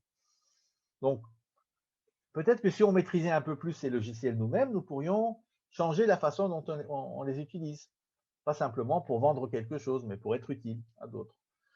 Donc, ne nous laissons pas supplanter par les machines, mais contrôlons-les mieux, plus démocratiquement. Maîtrisons-les tous. Ayons plus accès à... Posons-nous des questions. Pourquoi est-ce que ce logiciel travaille comme ça? Pourquoi est-ce qu'on me met de la... Pourquoi est-ce que je suis obligé de lire de la publicité pour accéder à une page Internet? On va vous dire, oui, mais il faut bien financer Pourquoi vous ne le financez pas autrement? Et même quand c'est payant, on continue à nous mettre de la publicité. Donc, ce n'est pas vrai leur argument. Voilà. Alors, merci, M. Venner. Et, maintenant, je vais interroger Ceylan Başsengin pour sa question. Bonsoir, monsieur. Bonsoir, Célène. Lors de vos recherches pour écrire le texte qui s'appelle Attila est européenne, comment avez-vous réussi à trouver des informations sur Attila? Alors, le début, le point de départ, c'est vraiment ce que j'ai raconté dans le texte, c'est le fait qu'on m'avait appris à l'école deux choses différentes sur Attila. Et ça m'a perturbé. Je me disais, mais enfin, lequel a raison? Parce que, en général, quand on est à l'école, on a tendance à faire confiance à ce qu'on nous apprend à l'école. J'espère que vous avez confiance en ce que vous racontent vos professeurs. Seulement, il arrive parfois, alors c'est vrai que les professeurs ne m'écoutent pas, il arrive parfois qu'ils disent des bêtises, les professeurs. Ils peuvent dire des bêtises pour deux raisons. Ils peuvent dire des bêtises parce qu'ils vous racontent ce qu'ils croient être juste ou ils croient être la réalité, ce qu'ils ont eux-mêmes appris dans leur école ou dans les cours qu'ils continuent à recevoir pour réactualiser leur savoir. Mais parfois, ce qu'on apprend, les connaissances qu'on avait à une époque, s'avère ne pas être vrai. On change parfois d'avis. On change d'avis parce qu'on a fait une nouvelle découverte qui fait qu'on apprend que c'est différent. Et entre le moment où cette nouvelle découverte commence à rentrer dans les mœurs ou dans l'enseignement et le moment où le cursus de l'enseignement change, il y a une période de fluctuation où forcément on vous apprend des bêtises en pensant que c'était la réalité. Donc, les professeurs peuvent dire des bêtises sans le savoir. Parfois, ils peuvent dire des bêtises parce que le système d'éducation leur impose de dire des bêtises. J'ai donné l'exemple de la langue en Turquie. Nous, à l'école, on nous apprenait, comme je l'ai dit, qu'il n'y avait pas de Kurdes en Turquie. Mais c'était une bêtise, apparemment, ils existent, ces gens-là. Donc, on nous racontait des bêtises pour des raisons idéologiques. Ça peut arriver aussi. C'est pour ça qu'il faut poser des questions aux professeurs. Pourquoi, madame? Pourquoi, monsieur? Alors, quand ce sont des bons professeurs, ils savent vous expliquer et vous êtes convaincu. Ou alors, ils peuvent vous indiquer des sources différentes où vous pouvez approfondir vos connaissances. Et là, vous pouvez peut-être apprendre des connaissances parfois contradictoires. Vous pouvez venir en discuter avec eux. Et s'ils sont de bonne foi, et les bons professeurs sont de bonne foi, eh bien, ils remettent en cause leur propre savoir. Ils apprennent avec vous. Et donc, on peut très bien avoir des échanges très riches aussi avec nos professeurs. Moi, un des cours que je faisais avec les amis d'Achégul quand j'étais à l'université, le premier jour, je commençais à raconter des âneries. Mais alors, des âneries, pas possible. Des choses énormes, grosses. Quelqu'un de normal aurait dit, mais enfin, ce professeur raconte des absurdités. Mais je racontais ces absurdités, mais très sérieusement, comme si c'était ça. Et je les voyais qui prenaient note. Alors, je racontais ça pendant 15 minutes et après, je me mettais à les engueuler. Je disais, mais enfin, vous êtes fous. Pourquoi vous prenez note de ce que je dis alors que ce que je dis, c'est ouvertement une bêtise? Vous devriez me reprendre, me poser des questions, me dire pourquoi vous racontez des bêtises. Vous devriez me remettre en cause, me critiquer. C'est ça d'avoir l'esprit critique. Il ne faut pas prendre tout ce qu'on vous donne pour de l'argent comptant, comme on dit en français. Donc, il faut remettre en cause les savoirs. Donc, ce qu'on apprend à l'école peut s'avérer être une bêtise, ou ça peut ne pas être forcément bon. Donc, il faut continuer à se poser des questions. Et entre-temps, j'ai oublié la finesse de ta question. Je suis parti dans une réflexion. Rappelle-moi ta question très juste. Comment avez-vous réussi à Oui, trouver voilà, Attila. Alors, mon idée, c'est qu'au départ, je croyais forcément à tout ce que m'ont raconté mes professeurs, mais quand mes professeurs français et turcs ne racontaient pas la même chose, il y a forcément l'un d'entre eux qui se trompait. Alors, j'ai essayé de savoir lequel se trompait. Et j'ai appris que tous les deux se trompaient ou tous les deux avaient raison, parce que c'était deux visions différentes de l'histoire selon la façon dont on le voyait. Et après, j'ai été curieux et j'ai commencé à lire des choses sur Attila. Et quand j'ai fait l'article, je me suis dit, tiens, parce qu'on m'a demandé de faire un article sur l'idée de l'Europe. Le point de départ, c'était le département de Bordeaux, la Gironde, le département de la Gironde et la ville de Bordeaux, les écoles de la ville de Bordeaux, qui avaient lancé ce projet pour toutes leurs écoles, pour leur faire discuter de l'idée de l'Europe. Et leur idée était géniale. Ils invitaient chaque année 2 écrivains, qui étaient des écrivains pas forcément européens, mais en tout cas qui ne venaient pas des pays membres de l'Union européenne. Et l'année où j'ai été invité, moi, j'étais invité avec un écrivain norvégien, avec un collègue norvégien très sympathique, Gunnarsson, qui écrivait lui des romans policiers en norvégien. Et il nous avait demandé à chacun d'écrire un petit texte sur ce que l'Europe représentait pour nous. Et ils étudiaient ce texte en cours, et après, nous étions invités tous les deux, et nous venions tous les deux ensemble dans toutes les écoles de la région de Bordeaux pour parler avec les étudiants sur ce texte. Et donc, quand on m'a demandé de faire un texte sur l'Europe, je me suis dit, tiens, je vais partir d'Attila, parce que est-ce qu'il est européen, asiatique? C'est une bonne question à se poser. Et là, j'ai commencé à faire des recherches un peu plus fouillées. Alors, j'ai regardé sur Internet, j'ai regardé des livres d'histoire. C'est comme ça que j'ai glané les différentes informations. Et surtout, j'ai regardé à des sources différentes. J'ai regardé les sources anglophones, parce que j'arrive quand même à lire et à parler l'anglais, les sources turcophones et les sources francophones.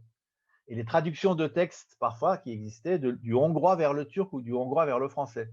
Parce que, comme il a vécu et il est mort dans ce qui est aujourd'hui la Hongrie, les Hongrois le considèrent aussi comme étant l'un de leurs ancêtres.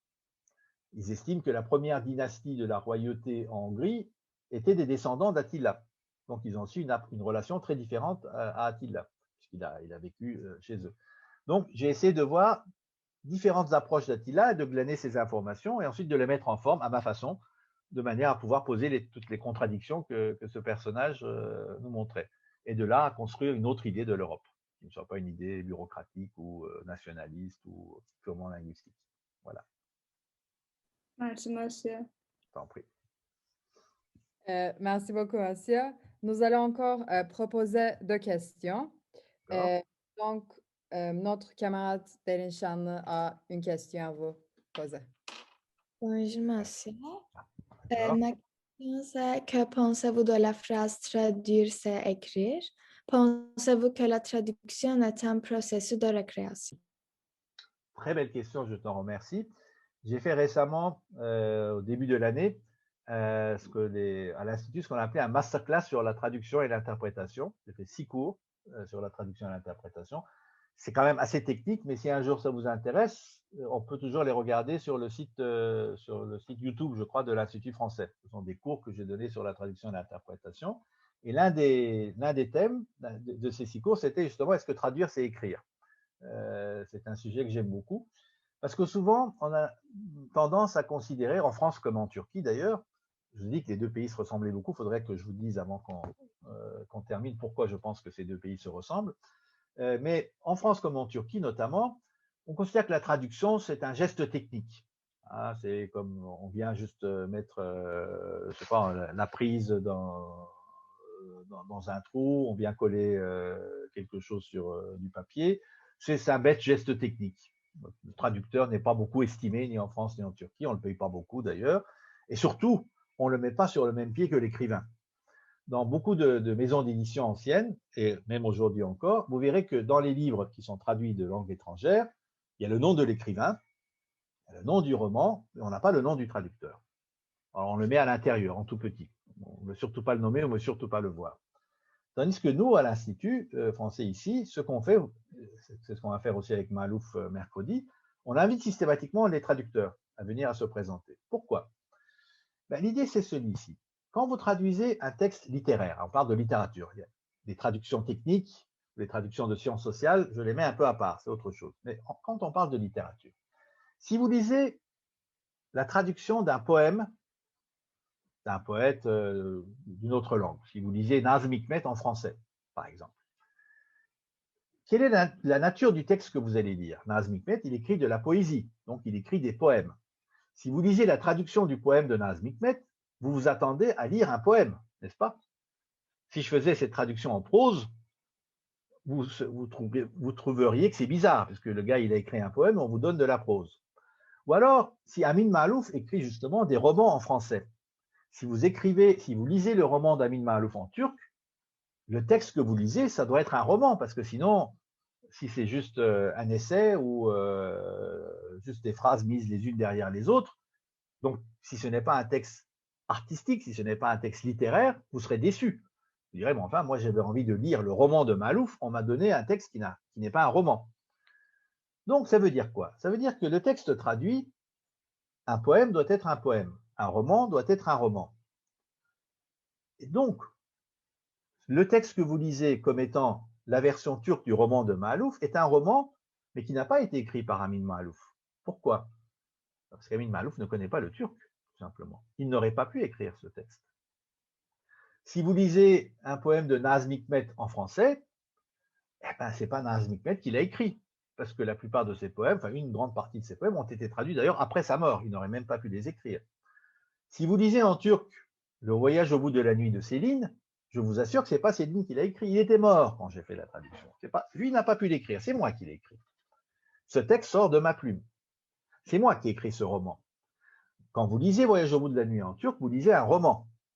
Ce roman, c'est moi qui l'ai écrit. La langue de ce roman, c'est moi qui l'ai créé. Alors, l'idée du roman, le contenu du roman, la construction narrative du roman, les personnages du roman, c'est lui qui les a inventés, c'est vrai. Mais le texte, c'est moi qui l'ai écrit. Donc, quand je traduis une œuvre littéraire dans une langue, j'écris dans ma langue un texte littéraire du même niveau, qui doit forcément être du même niveau pour être bien, parce que si le texte qu'a écrit Céline est une œuvre de génie littéraire dans son style et dans sa langue, et que le texte en version turque ne l'est pas, le lecteur turc il va être déçu. Il va me dire, vous m'avez dit que Céline c'était un génie, franchement, je trouve que son texte est plat. Il n'y a pas de style, il y a juste des mots. Si je fais une traduction qui est plate, le lecteur turc va se plaindre, il va me dire, j'ai pas lu un génie, j'ai lu juste un texte bête.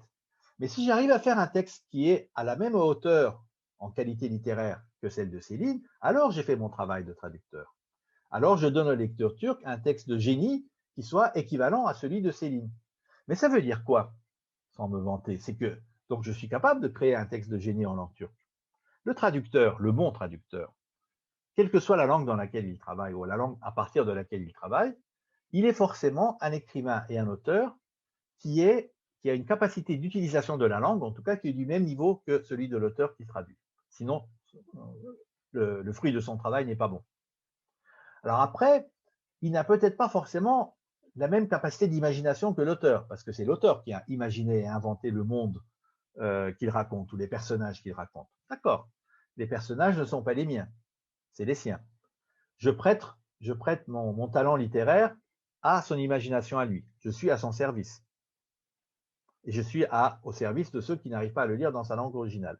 Je suis un passeur en même temps. Il ne faut pas, en tant que traducteur, que je me prenne pour l'auteur. Non, je ne suis pas l'auteur. Il faut avoir un peu d'humilité. Je suis quelqu'un qui a les mêmes capacités de maîtrise de la langue littéraire, mais que je mets au service de quelqu'un d'autre. Mais le texte que j'ai traduit, c'est quand même mon texte à moi. Parce qu'un autre traducteur le traduirait différemment. Prenez un auteur comme Kafka, il y a plusieurs traductions de Kafka dans chaque langue. En turc, il y a centaines de traductions de la Métamorphose. Alors, certaines ne sont pas des vraies traductions, ce sont des copier-coller qu'ils ont fait pour gagner du fric et pour ne pas donner de l'argent aux traducteurs. C'est mauvais. Mais il y a quelques très bons traducteurs, très capables chacun, qui ont traduit cette œuvre. Et chacun des textes en turc est différent de l'autre. Or, Kafka n'en a écrit qu'un. Mais laquelle des deux traductions est valable? Alors, on peut dire celle qu'a fait le bon traducteur. Mais si les deux traducteurs sont bons, il y a par exemple un poème très célèbre d'un auteur britannique qui s'appelle Edgar Allan Poe, dont vous avez entendu parler. Il a écrit des livres un peu de science-fiction, d'horreur, qui sont très sympathiques. Mais il écrit un poème un peu qui fait frisson au dos, qui s'appelle The Raven, le corbeau. Eh bien, il a été traduit en français par deux personnes, un qui s'appelle Baudelaire et l'autre qui s'appelle, voilà que je deviens gaga, j'oublie les noms, Baudelaire et, j'oublie, deux grands poètes. Vous vous en souvenez, monsieur Augereau? Baudelaire et Mallarmé, voilà, ça me revient. Baudelaire et Mallarmé, qui sont deux très grands poètes de la langue française, qui parlent très bien l'anglais l'un et l'autre, et ils ont chacun traduit ce poème de Raven à leur façon. J'ai lu les deux textes, ils sont très différents l'un de l'autre. Lequel est le bon? Lequel est le vrai Raven d'Edgar Allan Poe? Je ne sais pas. Edgar Allan Poe lui-même ne le saurait pas. Et ces textes-là, quand on les écoute, alors il y a des enregistrements qui ont été faits par des acteurs français ou anglais qui ont lu ces poèmes. Il y a deux acteurs de cinéma très célèbres l'un comme l'autre, qui ont joué dans des films d'horreur l'un comme l'autre. Christopher Lee, qui a joué beaucoup dans les films de Dracula, et Vincent Price, qui a aussi joué dans beaucoup de films d'horreur lui-même. Ils ont lu tous les deux en anglais le même texte de Edgar Allan Poe. Eh bien, ce sont deux textes différents qu'on entend, parce qu'ils ont deux façons différentes de lire le poème, parce qu'ils ont deux interprétations différentes du même poème. Donc, le même texte, lu dans la même langue par deux personnes différentes à compétences égales, peut être perçu de façon différente. Alors, forcément, deux traducteurs font des textes différents. Lequel est le bon? Eh bien, la traduction de Baudelaire appartient à Baudelaire, la traduction de Mallarmé appartient à Mallarmé. Et les deux sont les traductions du même écrivain. C'est comme ça qu'il faut voir les choses. Donc, le traducteur, oui, c'est un écrivain. Mais un écrivain qui travaille au service de quelqu'un d'autre, sous le contrôle de quelqu'un d'autre. Quand j'ai fini la traduction de Voyage au bout de la nuit, ça m'a pris 2 ans et demi, donc j'ai vécu pendant 2 ans et demi avec Céline et son livre dans ma tête, c'était assez étouffant. À la fin, j'ai fait une postface en turc. J'utilisais exactement le même style que j'ai utilisé pour faire la traduction du livre de Céline. Donc, c'est un peu presque comme le prolongement du même livre, où c'est le personnage de Céline, Bardamu, qui parle de son traducteur, donc de moi. Donc, c'est un texte où le personnage dit, bon, enfin, qu'est-ce que c'est que ce type? Il vient m'aborder, il me dit qu'il est mon traducteur, mais je ne le connais pas, moi, j'y ai rien demandé. Il vient me dire que c'était très sympa de m'avoir traduit, que ça l'avait beaucoup amusé, mais que c'était aussi très difficile, qu'il avait connu. Donc, je racontais un peu tout le processus de la traduction, mais indirectement par la voix de Bardamu qui parlait du traducteur. C'est un texte complètement schizophrénique, mais quand on le lit, ce texte, c'est la même langue que celle de Céline. Donc, on pourrait croire que c'est Céline qui a écrit ce texte, parce que c'est exactement la même langue. Or, ce n'est pas lui, c'est le traducteur. Donc, c'est une façon pour le traducteur de dire, cette langue, c'est la mienne, mais c'est aussi la sienne à lui. Et à la fin du petit texte, le Bardamu, il s'adresse à Céline en disant, écoute, Ferdinand, tu vois bien que le garçon, il a essayé d'être le plus fidèle possible. Qu'est-ce que tu en dis? Est-ce que tu l'acceptes comme les tiens? Et lui, il ne dit rien. Et il dit, bah, tu vois, il ne veut même pas me donner l'absolution. Donc, c'est une façon de mettre en scène l'écrivain, le traducteur, comme des personnages après. Mais oui, le traducteur, pour moi, c'est un écrivain. Il doit en tout cas avoir le talent de l'écrivain pour être capable de faire un bon travail. S'il ne l'a pas, le résultat ne sera pas bon. Merci, monsieur. Oui, merci beaucoup, monsieur. Maintenant, on n'a pas beaucoup de temps qui reste. Je vais donner la parole ça va être la dernière question et ça va être Zeynep Akçay qui va la poser. D'accord. Où est Zeynep? Bonjour, Oscar. Premièrement, je voulais vous dire bienvenue.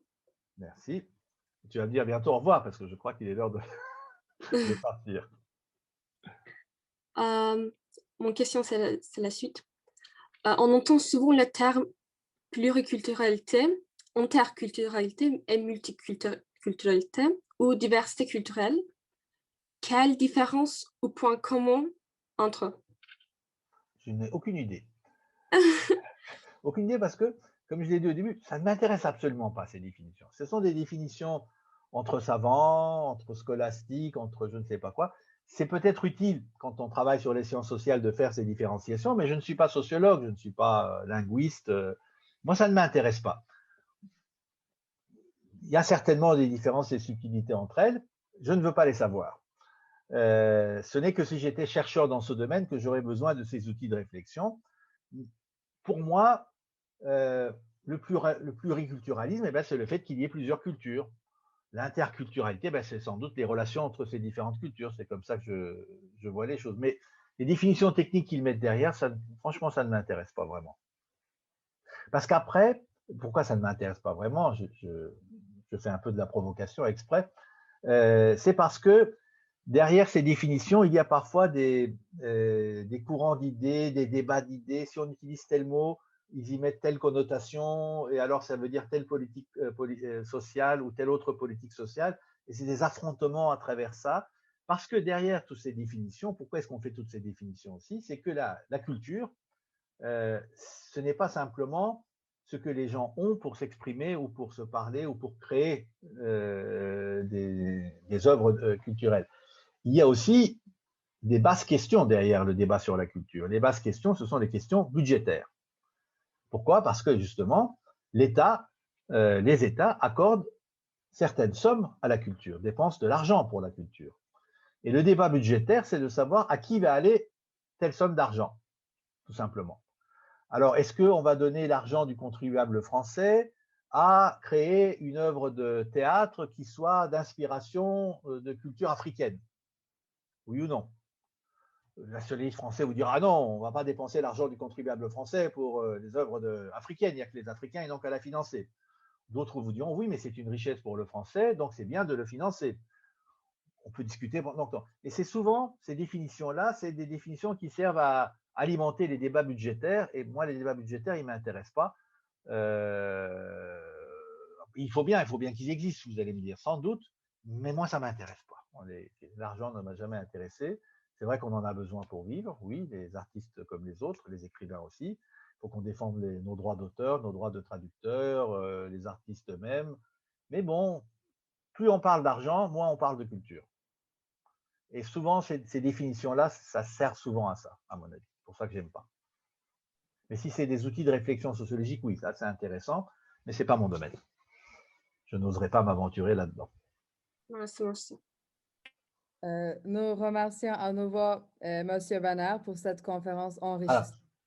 Avant que tu clôtures, puis-je ajouter juste un mot? Parce que depuis le début, je dis que les Français et les Turcs se ressemblent, j'oublie toujours d'expliquer pourquoi. 2 phrases. Oui, d'accord, monsieur. Nous sommes, les Français et les Turcs, dans 2 extrémités du continent européen. Les origines, la religion de la majorité des Français et de la majorité des Turcs n'est pas la même, la langue n'est pas la même. Les 2 pays ont été au contact tout au long de l'histoire, mais pas autant que des pays voisins, très certainement.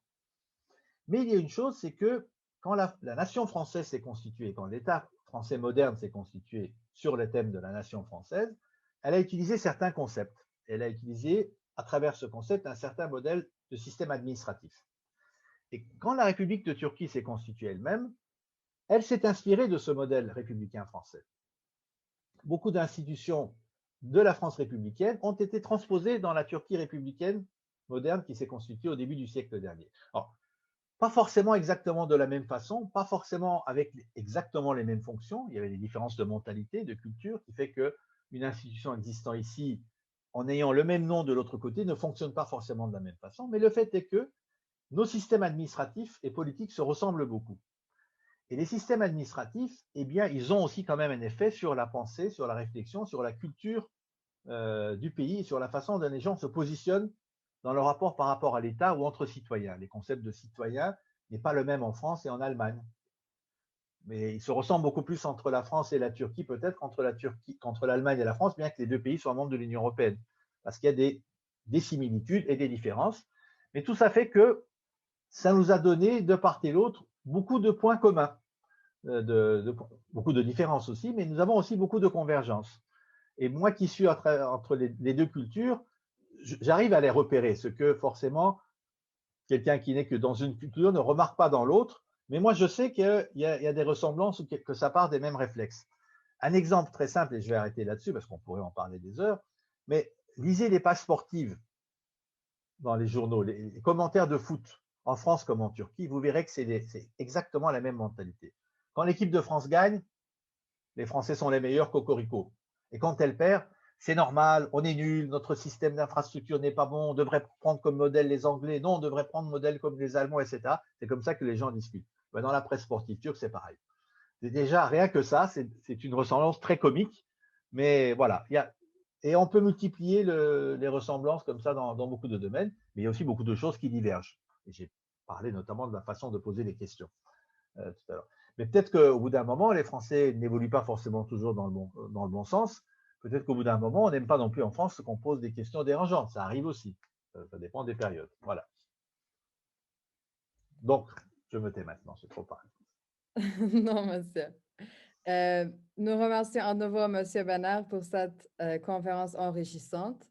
Et nous remercions aussi à nouveau à nos professeurs et nos camarades pour la participation et pour les questions.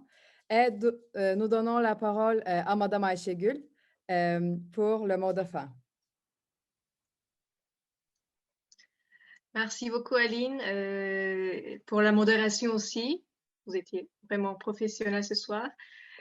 Donc, je vous remercie tous pour être là ce soir pour cette discussion. J'espère qu'on pourra en faire d'autres l'année prochaine ou dans les années qui viennent. Alors, je remercie mes élèves pour leurs questions et je remercie encore une fois mon cher professeur, monsieur Benner, pour être avec nous ce soir. Ça m'a fait beaucoup, beaucoup plaisir, vraiment. J'ai du mal à parler, excusez-moi, mais ça m'a fait beaucoup plaisir que vous avez rencontré mes élèves ce soir. Merci beaucoup encore une fois. Et merci à toi, merci à monsieur le directeur, merci à vous tous et à toutes de m'avoir accueilli dans votre établissement, dans vos débats. J'adore beaucoup discuter avec les jeunes, j'apprends beaucoup de choses. Vous allez dire, c'est surtout vous qui avez parlé, vous avez été trop bavarus, mais vos questions sont intéressantes. Pourquoi vous posez telle question plutôt que telle autre? On apprend beaucoup de choses à travers la façon dont les gens vous posent des questions, à travers le contenu des questions, et c'est en soi très enrichissant. Ça montre sur quoi vous devez réfléchir. Et j'ai été très heureux, moi aussi, d'avoir eu ce contact à travers mon ex-étudiante et actuelle professeure Ayşegül. J'étais très fier de la voir dans ce nouveau rôle. Et ça m'a rappelé aussi de très bons souvenirs de l'époque où j'enseignais à Yıldız Teknik. Donc voilà, j'espère vous rencontrer une autre fois, peut-être à Izmir même, qui est une ville que j'aime beaucoup. Vous avez beaucoup de chance de vivre à Izmir. C'est une superbe ville et vous avez beaucoup de chance d'étudier dans une école que j'aime bien. Saint-Joseph est un des meilleurs lycées francophones de Turquie. Et je vais vous dire pourquoi, parce que quand j'enseignais, et que je continue à enseigner, enfin, on n'arrive plus à enseigner depuis 1 an à cause de la pandémie, mais avant, quand j'enseignais à Boğaziçi et à Bilkent l'interprétation, on reçoit des élèves qui viennent de toutes les écoles francophones. et on leur fait passer un test, un examen d'entrée, parce que nous sélectionnons nos candidats. On ne prend pas tout le monde, on prend quelques candidats spécifiques sur l'interprétation. Et souvent, ceux qui avaient le meilleur français, c'est souvent ceux qui venaient de Saint-Joseph. Mais ça reste entre nous, hein, vous ne dites pas aux autres écoles. Mais Saint-Joseph a en effet un excellent enseignement, je le sais. Et donc, vous avez de la chance. Voilà. Et, merci beaucoup, monsieur. Et je donne la parole à monsieur Giraud pour finir. Merci. Si vous me laissez faire, avant de conclure, j'aimerais bien échanger une chose avec monsieur Hitt. Vous avez parlé du traducteur comme écrivain, et j'ai bien aimé cette partie-là. Je ne sais pas si vous avez lu L'Apostille au nom de la rose d'Umberto Eco. Oui, bien sûr.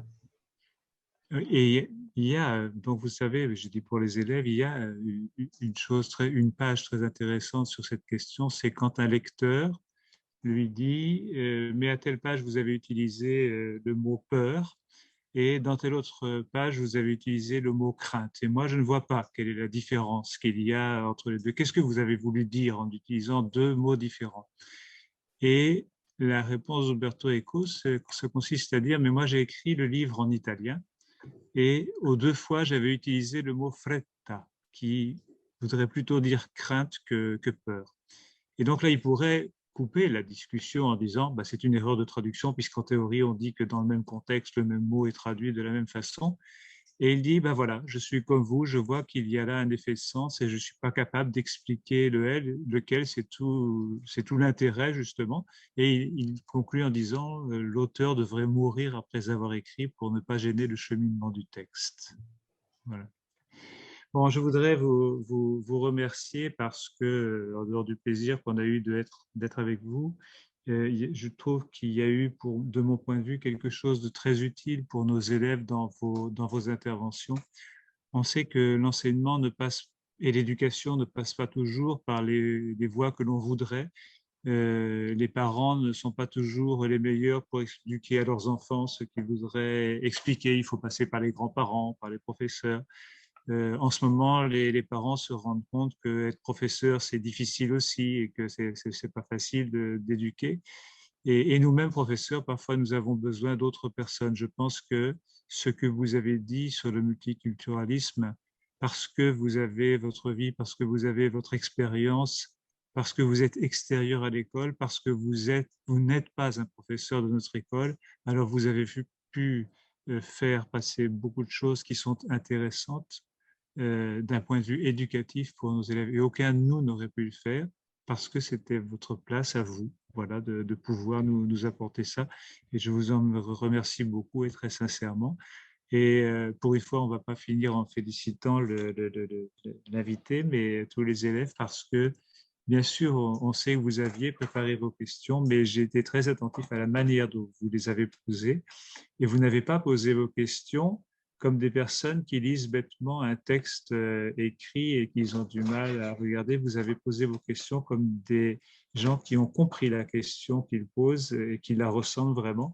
Et ça veut dire quelque chose du point de vue de la qualité de votre français. Donc, je remercie et je félicite et les professeurs et vous-même pour ça. Voilà. Bonne soirée.